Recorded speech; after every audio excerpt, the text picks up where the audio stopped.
사무엘하 14장. 스루야의 아들 요압은 왕이 압살롬을 그리워하고 있다는 것을 알고 드고아의 사람을 보내 지혜로운 여자 한 사람을 데려오게 하여 그녀에게 말하였다. 당신은 초상당한 사람처럼 상복을 입고 머리를 빗지 말며 죽은 사람을 위해 오랫동안 슬퍼한 신용을 하고 왕에게 가서 내가 일러주는 말을 전하시오. 그러고서 그는 왕에게 할 말을 그녀에게 일러주었다. 그래서 그 여자는 왕에게 가서 얼굴을 땅에 대고 절하며 말하였다. 임금님, 저를 좀 도와주십시오. 무슨 일이냐? 저는 가난한 과부입니다. 저희 남편은 죽고 저에게는 아들 둘만 있었습니다. 그런데 하루는 그들이 들에서 서로 싸우다가 말려주는 사람이 없어 한 아이가 다른 아이를 쳐 죽였습니다. 그러자 모든 친척들이 나를 공격하며 자기 형제를 죽인 놈은 죽여야 한다고 남은 얘 아들을 내놓으라고 강요하고 있습니다. 그러나 만일 내가 그들의 요구대로 한다면 나는 자식 없이 혼자 남는 신세가 되어 나의 마지막 희망까지도 사라지게 되고 남편의 대를 이을 후손이 완전히 끊어지고 맙니다. 이 문제는 나에게 맡기고 너는 집으로 돌아가거라. 내가 아무도 내 아들에게 손을 대지 못하도록 명령을 내리겠다.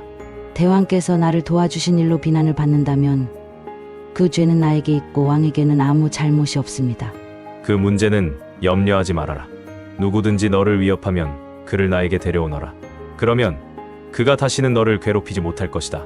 그러시다면 왕의 하나님 여호와께 기도하여 죽은 내 아들의 원수를 갚으려고 하는 친척들이 남은 내 아들을 죽이지 못하게 하소서. 내가 살아계신 여호와의 이름으로 맹세하지만 내 아들의 머리카락 하나도 땅에 떨어지지 않을 것이다. 죄송합니다. 한마디만 더 말씀드려도 좋겠습니까? 좋다. 말해 보아라. 대왕께서는 하나님의 백성에게 어째서 이런 일을 하셨습니까? 대왕께서 이렇게 말씀하시고 본이 죄 있는 사람처럼 되셨습니다. 이것은 왕이 망명 중에 있는 왕의 아들을 데려오지 않기 때문입니다. 우리는 결국 다 죽게 될 것입니다. 우리의 생명은 한 번 땅에 쏟으면 다시 담을 수 없는 물과 같을 뿐입니다. 그러나 만일 대왕께서 망명 생활을 하고 있는 왕의 아들을 돌아오게 하신다면 하나님이 왕을 오래 살도록 축복하실 것입니다. 저희 아들 문제로 제가 이렇게 왕에게 찾아와서 호소하는 것은 저와 제 아들의 생명이 위협을 받고 있으므로 제가 속으로 내가 이 일을 왕에게 말씀드리면 혹시 왕이 내 간청을 듣고 이스라엘 땅에서 나와 내 아들을 아주 없애버리려고 하는 자들의 손에서 나를 구출해 주실지도 모른다. 그렇다. 왕은 우리에게 평안을 주실 것이다 하고 생각했기 때문입니다. 저는 대왕께서 하나님의 천사와 같아서 선악을 분별하실 수 있는 분이라고 믿고 있습니다. 아무쪼록 하나님께서 왕과 함께 하시기를 바랍니다. 내가 한 가지 물어보고 싶은 것이 있다. 임금님, 말씀하십시오. 요압이 너를 여기에 보냈느냐? 제가 어떻게 이 일을 숨길 수 있겠습니까? 그렇습니다. 요압 장군이 저를 보내며 제가 할 말을 일러주었습니다. 요압 장군은 이 일을 자기가 시키지 않은 것처럼 꾸미려 하였으나 왕은 하나님의 천사와 같은 지혜가 있어서 이 땅에서 일어나고 있는 모든 일을 다 알고 계십니다. 그래서 왕은 요압을 불러 좋다.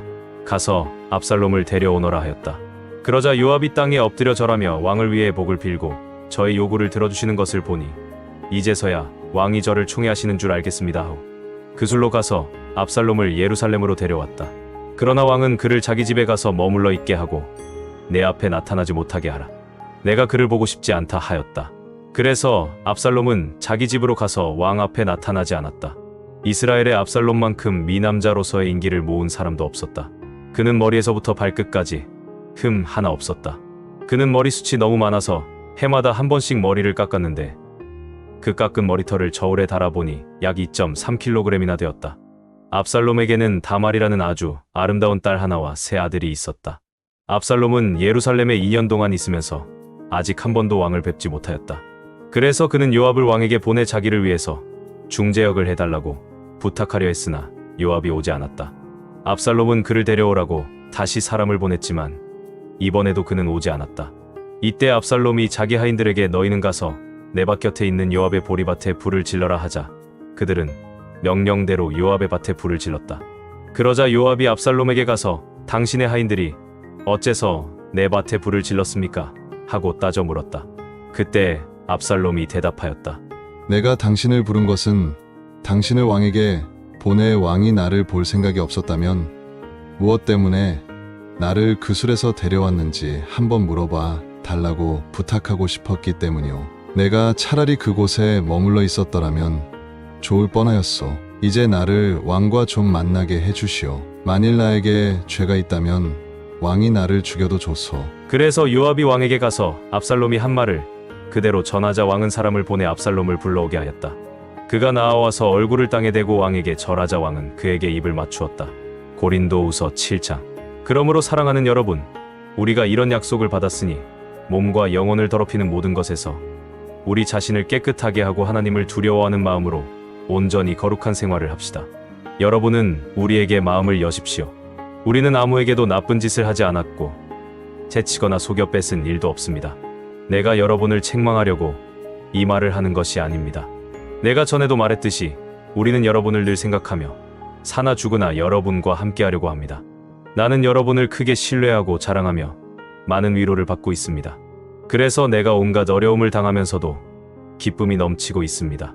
우리가 마케도니아에 갔을 때에도 우리 몸이 편치 않았지만 가는 곳마다 어려움을 당해 밖으로는 다툼이 있었고 안으로는 두려움이 있었습니다. 그러나 낙심한 사람을 위로하시는 하나님은 디도를 보내 우리에게 용기를 주셨습니다. 이뿐 아니라 여러분이 그를 위로해 주었다는 말을 듣고 우리도 큰 위로를 받았습니다. 또 우리는 여러분이 나를 그리워하고 깊이 뉘우치며 나를 위해 열심을 내고 있다는 말을 디도에게서 듣고 더욱 기뻤습니다. 내가 편지로 여러분을 마음 아프게 했다 하더라도 나는 그것을 후회하지 않습니다. 잠시나마 그 편지가 여러분을 근심하게 한 것을 알고 후회하기도 했으나 지금은 오히려 기뻐합니다. 그것은 여러분이 근심했기 때문이 아니라 그 일로 회개하였기 때문입니다. 여러분이 근심한 것도 하나님의 뜻대로 된 것이므로 우리 때문에 손해본 것은 없습니다. 하나님의 뜻대로 하는 근심은 죄를 뉘우치고 구원에 이르게 함으로 후회할 필요가 없습니다. 그러나 세상 근심은 죽음을 가져올 뿐입니다. 하나님의 뜻대로 하는 이 근심은 여러분에게 간절함과 자신에 대한 해명과 정의의 분노와 하나님을 두려워함과 그리워함과 열심과 죄 지은 사람을 처벌할 마음을 불러일으켰습니다. 여러분은 그 모든 일에서 자신의 깨끗함을 보여주었습니다. 내가 여러분에게 편지한 것은 잘못을 범한 사람과 그 피해자 때문이 아니라 우리에 대하여 여러분이 얼마나 열심이었는가를 하나님 앞에서 여러분에게 분명히 알려주기 위한 것이었습니다. 이것으로 우리는 많은 위로를 받았습니다.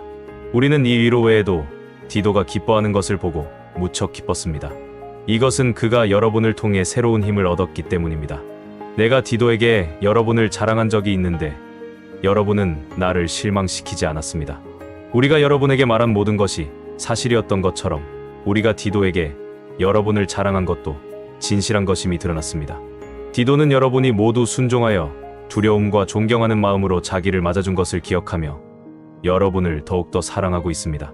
나도 이제 여러분을 완전히 신뢰할 수 있게 되어 기쁩니다. 에스겔 21장. 여호와께서 나에게 말씀하셨다. 사람의 아들아, 너는 예루살렘을 바라보고 성소를 향해 외치며 이스라엘 땅에 대하여 나 여호와가 이렇게 말한다고 예언하라. 내가 너를 대적하고 칼을 뽑아 내 가운데서 의로운 자와 악한 자를 모두 죽여버리겠다.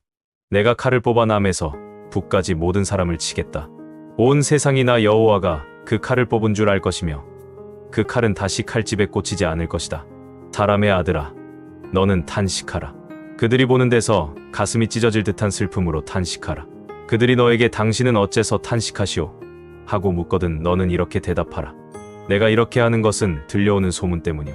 재앙이 닥치면 무서워서 사람들의 마음이 녹을 것이며 모든 사람들의 손에 맥이 풀리고 그들의 기력이 쇠하며 모든 사람의 무릎이 물처럼 약해질 것이오. 보라, 재앙이 다가오고 있다. 내 말은 반드시 이루어질 것이다. 이것은 나 주 여호와의 말이다. 여호와께서 다시 나에게 말씀하셨다. 사람의 아들아, 너는 예언하라. 나 여호와가 이렇게 말한다고 백성들에게 전하라. 칼이 날카롭게 번쩍이는구나. 그 칼이 날카로운 것은 죽이기 위한 것이며 광택이 나서 빛나는 것은 번개처럼 번쩍이기 위한 것이다. 내 백성이 경고와 조언을 무시하니 즐거움이 없구나. 그 칼이 쓰기에 좋도록 잘 갈리고 닦아져서 사륙자의 손에 들어가려고 날카롭게 번쩍거린다. 사람의 아들아, 너는 부르짖고 통곡하라. 이것은 내 백성을 칠 칼이며 이스라엘의 지도자들을 칠 칼이다. 그들과 내 백성은 모두 칼날에 죽을 것이다.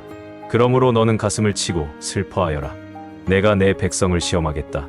만일 그들이 회개하지 않으면 이 모든 일이 그들에게 일어날 것이다. 이것은 나 주 여호와의 말이다. 그러므로 사람의 아들아, 너는 예언하라.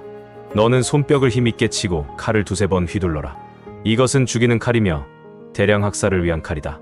이 칼이 많은 사람들을 낙담하게 하고 엎드러지게 할 것이다. 그래서 내가 성문마다 번쩍번쩍하는 칼을 두었다.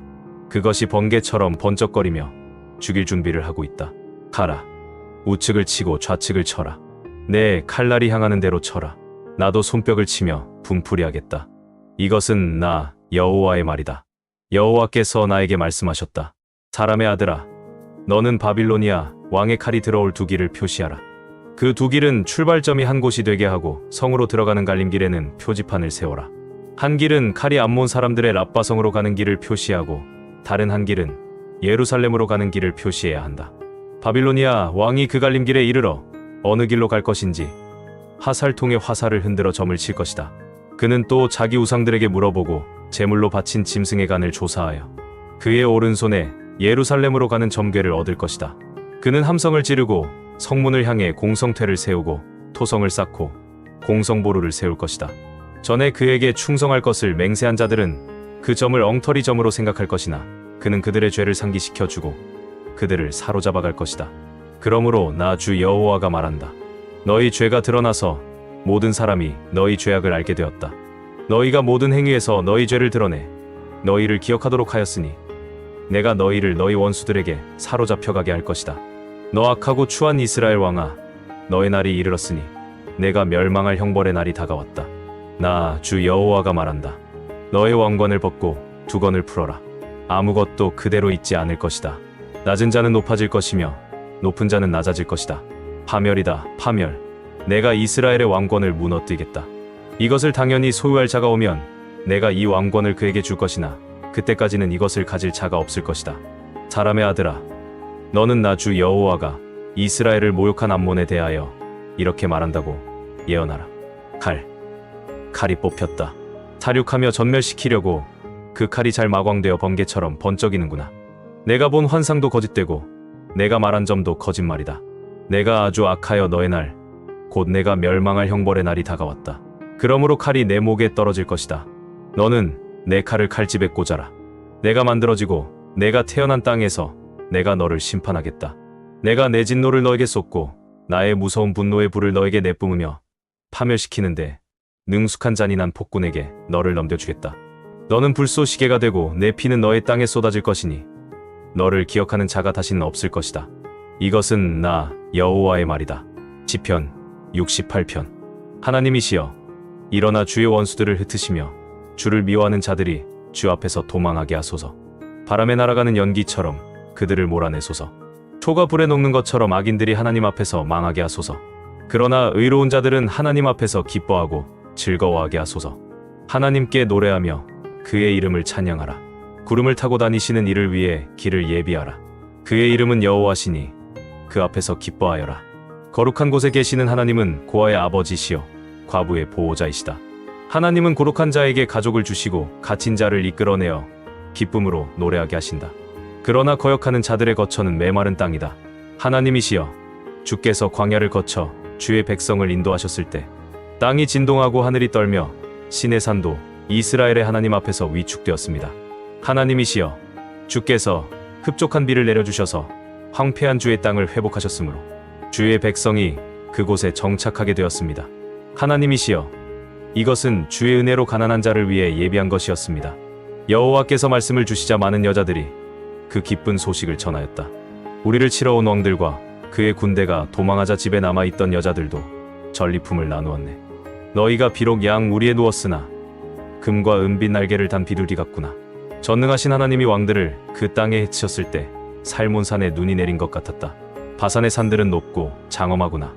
너희 높은 산들아, 어째서 너희는 하나님이 계시려고 택한 산을 시기하는 눈초리로 바라보느냐? 여호와께서 그곳에 영원히 계실 것이다. 헤아릴 수 없는 수많은 전차에 둘러싸인 채 여호와께서 시내 산에서 나와 그의 성소에 들어가시는구나. 그가 높은 곳으로 오르실 때 사로잡은 자들을 이끌고 가시며 사람들, 곧 거역하는 자들에게서까지 선물을 받으시니 여호와 하나님이 그곳에 계시려 하심이라. 날마다 우리의 짐을 지시는 우리 구원의 하나님 여호와를 찬양하라. 우리의 하나님은 구원하는 신이시며 우리를 사망에서 구하시는 여호와이시다. 하나님이 그 원수들의 머리를 깨뜨릴 것이니 대속 죄를 짓는 자들의 머리를 부숴버릴 것이다. 여호와께서 말씀하셨다. 내가 너희 원수들을 바산에서 돌아오게 하고 그들을 바다 깊은 곳에서 이끌어내어 너희가 그들의 피에 발을 담그며 너희 개가 그 피를 핥아 먹게 하리라. 나의 왕 되신 하나님이 성소로 행차하시는 것을 모두 보았다. 앞에는 노래하는 자들이요 뒤에는 악사들이며 그 사이에는 작은 북을 치는 소녀들이다. 야곱의 후손들아, 너희는 큰 지폐에서 여호와 하나님을 찬양하라. 제일 작은 지파 베냐민이 앞서고 그 다음은 유다 지파의 지도자들이며 다음은 스불론과 납달리 지도자들이다. 하나님이시여 주의 힘을 모으소서. 전에 우리를 위해 사용하셨던 그 놀라운 힘을 우리에게 나타내소서. 예루살렘에 주의 성전이 있으니 왕들이 주께 예물을 가져올 것입니다. 갈밭의 들짐승과 같은 이집트를 꾸짖으시고 송아지를 거느린 수소떼와 같은 온 세계 민족을 꾸짖어 그들이 은을 바치며 복종할 때까지 낮추소서. 전쟁을 즐기는 모든 민족을 흩소서. 타절단이 이집트에서 나올 것이며 에티오피아 사람이 손을 들어 하나님께 기도할 것입니다. 세상 나라들아, 하나님께 노래하고 여호와께 찬양하라. 옛날 옛적부터 있는 하늘을 타고 다니시는 이에게 찬양하라.